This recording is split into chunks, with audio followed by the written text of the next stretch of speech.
1500 spectacles, c'est une aubaine pour les directeurs de théâtre qui viennent à Avignon faire leur marché. Alors quel est le quotidien des programmateurs? C'est ce que nous allons voir avec Joséphine Chéco, directrice de la faïencerie de Creil.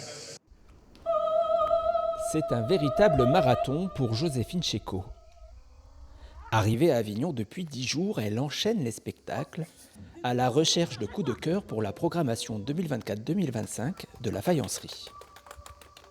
Et si son séjour est préparé en amont, elle aime aussi se laisser surprendre. Des fois, je suis absolument persuadée que je vais adorer et c'est pas forcément le cas, ou l'inverse. Je viens un peu dans le doute et puis j'adore. Non, j'aime bien venir avec un regard neuf et puis me laisser surprendre par le spectacle que je vais voir. Entre les spectacles, c'est l'occasion de rencontrer les compagnies. Si j'ai le temps, par exemple là j'ai le temps entre deux, on peut discuter un peu avec la metteur en scène et prendre le temps de... Moi j'avais quelques questions par exemple à l'adresse jeune public, elle le met à partir de 2 ans, il y avait des plus petits. J'ai des questions un peu de scénographie, des questions de précision.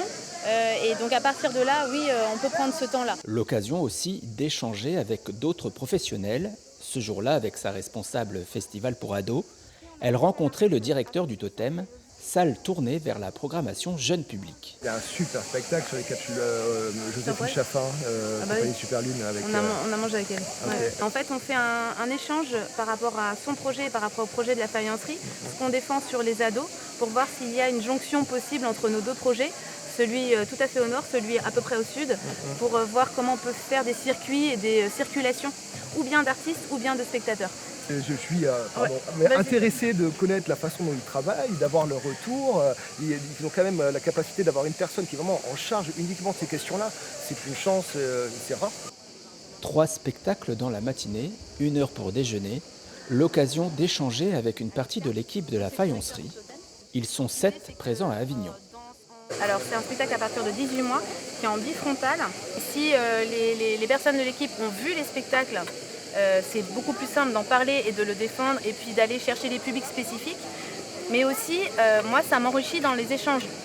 Il y a des spectacles qu'elles ont pu voir que je n'aurais pas vus, donc ça c'est intéressant pour moi.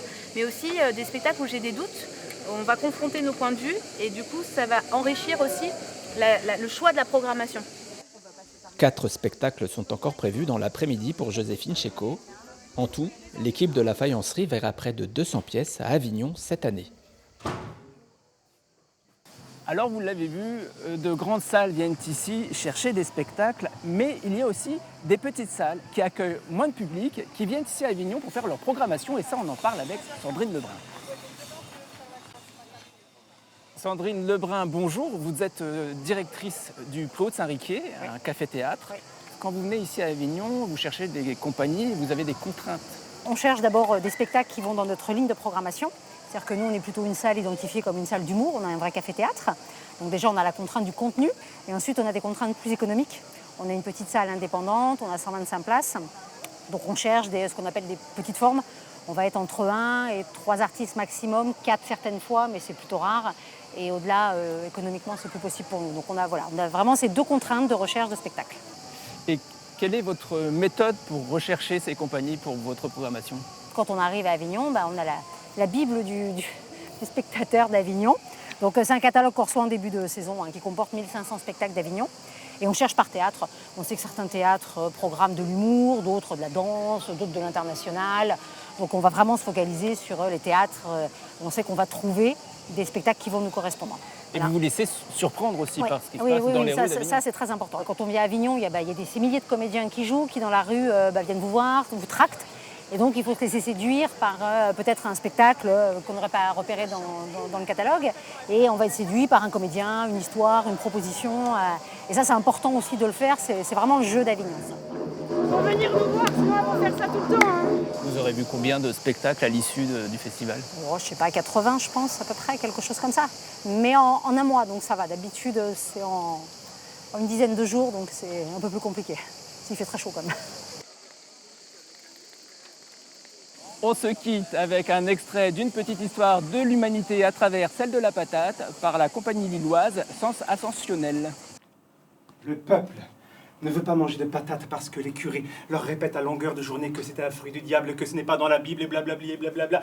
Mais la vérité, c'est que l'impôt sur la culture des patates est ridicule et ne leur apporte pas assez de pognon. Bon, bref, si nous faisons garder la plaine des Sablons le jour par la garde royale, Le peuple va se dire que ce qui pousse là est rare et précieux.